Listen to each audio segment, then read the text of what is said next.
1 month before Vancouver's civic election, the city evicted hundreds of protesters from Oppenheimer Park and forced them back to the streets and shelters of the downtown east side. They came here because they wanted a little more healthier living conditions, so they took it upon themselves to do it. Dan Wallace is an advocate for the campers who were protesting poor living conditions and a lack of affordable housing. Jeffrey Caldwell was one of the protesters. Take our kids! You can't kill our heart! As a downtown East Sider, more than just a protester, it was a hard day for the East Side to be pushed around again. Jeffrey moved to the park in July after he became tired of poor living conditions.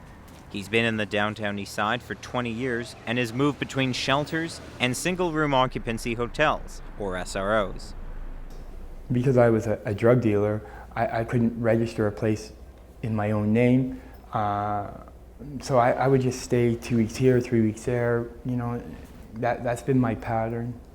Creating better housing opportunities for people like Jeffrey has been a priority for Mayor Gregor Robertson since he was elected in 2008. My position is clear. We have to be a city where everyone can afford to live. It's not just a city for the wealthy. And that means taking action with every tool that we have in our box. The mayor has made some progress in creating social housing and decreasing street homelessness. But the issue is far from solved. Vancouver's poorest often end up living in one of the city's privately owned SROs.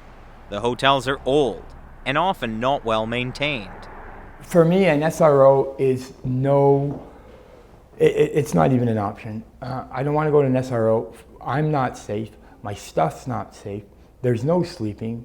It's just not conducive to any type of peace of mind that a person needs when they're at home. Jeffrey has stayed in many of the SROs, but refuses to go back. He is now staying at the Union Gospel Mission, a non-profit shelter, but he can only stay there temporarily. Homelessness has got to go! Hey, hey! Within days of their eviction from the park, Jeffrey and other activists continue to put pressure on the city to improve living conditions in the SROs. They march through the downtown east side to raise awareness. Jeffrey dressed as a bedbug in the march. This is a continuation of our tent city protest. Today we had our SRO convention to determine the 3 worst hotels in the downtown east side. In first place was the Balmoral Hotel. Rats and roaches gotta go. Hey, hey, ho, ho. The Balmoral Hotel has a notorious reputation in the downtown east side. The city's rental standards database cites over 100 violations at the hotel since February 2013. 9 still haven't been resolved. A friend of Jeffrey's who lives in the Balmoral let us in to take a look. On our walk through the hotel, the smell of rat feces hung in the air as we encountered cockroaches, mold-covered walls, broken plumbing, and rat traps. So why hasn't the city shut these places down? Well, it's always been a dilemma for the city. The city sends in inspectors, they try to get the person to clean it up. In extreme cases, they'll go and clean it up themselves and bill the owners. Frances Beulah has covered city politics for the last 20 years.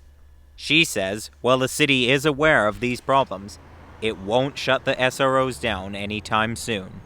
They've always been really reluctant to say, no, we're just closing up shop. You're not going to be allowed to rent anymore, because there's such a shortage of low-cost housing that when they do that, they pretty much guarantee that those people are then out on the street. But not all of the city's SROs look like the Balmoral. Some of them are good. Some of them are really, really good. The majority are unacceptable. We made several attempts to contact the hotel about conditions, but management didn't return our calls. The attitude of the ownership and management of the SROs, as well as the greed by both, is really what's affecting why people don't want to live in there.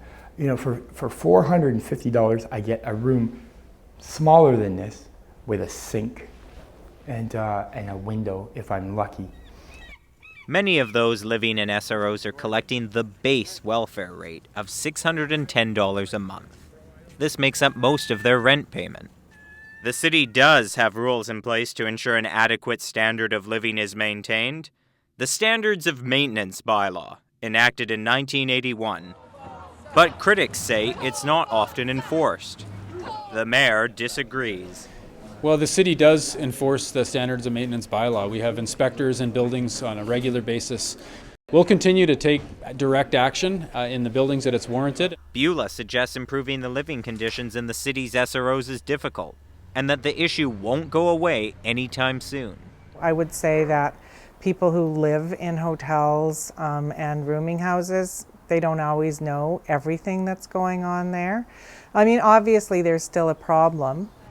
Well, there's no quick fix to the problem. Jeffrey still wants better living conditions for people in the downtown east side. But he's losing faith in the government. There's a lot of us that put faith and trust in what the government said, what Mayor Gregor said, regardless of the things I do that may be selfish and self-destructive in my life. I still have a right as a human being, as a citizen of Canada, to have a safe, secure place to live.